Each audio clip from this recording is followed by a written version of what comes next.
amado irmão e irmã, sejamos todos bem-vindos e bem-vindas a mais uma reflexão. Hoje nós iremos meditar o Evangelho de São Lucas, que se encontra no capítulo 1, versículos de 57 a 66.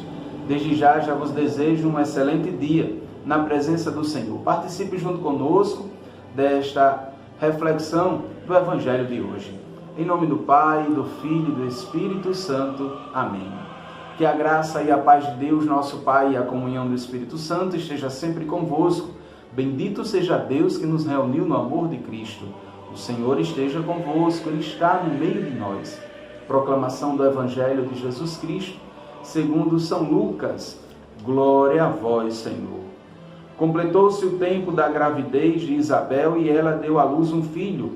Os vizinhos e parentes ouviram dizer como o Senhor tinha sido misericordioso para com Isabel e alegraram-se com ela. No 8º dia foram circuncidar o menino e queriam dar-lhe o nome de seu pai, Zacarias. A mãe, porém, disse: não, ele vai chamar-se João. Não existe nenhum parente teu com esse nome. Então fizeram sinais ao pai, perguntando como ele queria que o menino se chamasse. Zacarias pediu uma tabuinha e escreveu: João é o seu nome. No mesmo instante, a boca de Zacarias se abriu, sua língua se soltou e ele começou a louvar a Deus. Todos os vizinhos ficaram com medo e a notícia espalhou-se por toda a região montanhosa da Judeia. E todos os que ouviam a notícia ficaram pensando: o que virá a ser este menino? De fato, a mão do Senhor estava com ele. Palavra da salvação. Glória a vós, Senhor. Amados irmãos e irmãs, João é o seu nome, a explicação pelo qual nós estamos vendo aqui, onde Zacarias escreve numa tabuinha, naquela dúvida entre a mãe e todos os familiares, pois sabiam que queriam dar o nome de seu pai, Zacarias, mas Isabel disse: não, o nome dele é João. Mas todos retrucaram dizendo: mas não existe ninguém na tua família com este nome. Sabemos que naquela época eram os pais que davam os nomes às crianças. É interessante por Zacarias não estar falando, porque duvidou da presença de Deus enviada pelo anjo Gabriel em dizer que ele e a sua esposa ficariam grávidos e dariam à luz a um menino, que este menino seria aquele que viria preparar os caminhos do Senhor. Então, mesmo na oferta do incenso, Zacarias, diante do templo, duvidou de Deus. Como pode acontecer isso se eu e minha esposa somos idosos? E sem contar, ela é estéril. Mas Deus usou de misericórdia para com Isabel, para que ela assim preparasse o seu ventre para aquele que viria ser o anunciador e preparador do caminho do Senhor. Aquele que não era digno de abaixar para desamarrar as correias de suas sandálias. Mas João fica nessa expectativa.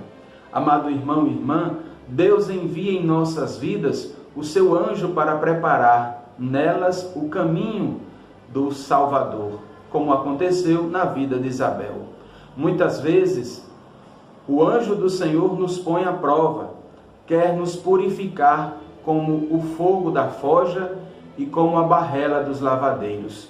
Mas, se nos abrirmos à conversão que Deus quer realizar em nós, então não apenas nossa língua, mas também nossos olhos, nossas mãos e nosso coração se abrem para Deus, como fez a presença de Deus com Zacarias. Por isso que é interessante que logo no início do Evangelho nós observamos quando completou-se o tempo da gestação de Isabel.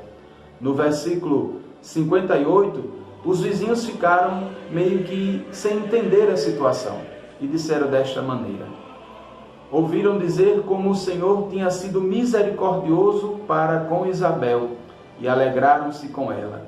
É interessante que antes de também terminar o Evangelho, no versículo 66, vejam a expressão: e todos que ouviam a notícia ficavam pensando: o que virá a ser este menino? De fato, a mão do Senhor estava com ele. É a presença maior de Deus na vida. E quando nós estamos cheios de Deus, as coisas fluem normalmente. Quando nós oramos, quando nós rezamos, quando nós invocamos o nome do Senhor, o dia se torna perfeito, o dia se torna melhor. Por isso, amado irmão e irmã, que neste dia, quarta-feira, dia 23 de dezembro, que o Senhor já vá preparando o nosso coração para amanhã celebrarmos o Natal. Façamos neste dia de hoje uma varredura, uma limpeza, em outras palavras, uma faxina no nosso coração, porque sabemos que o nosso coração é uma manjedoura que vai acolher Jesus.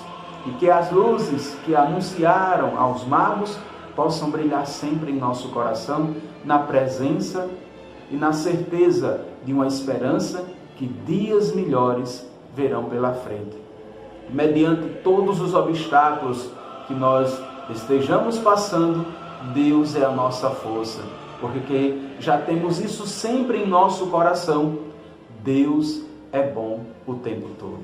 Que Deus os abençoe, em nome do Pai, do Filho e do Espírito Santo. Amém.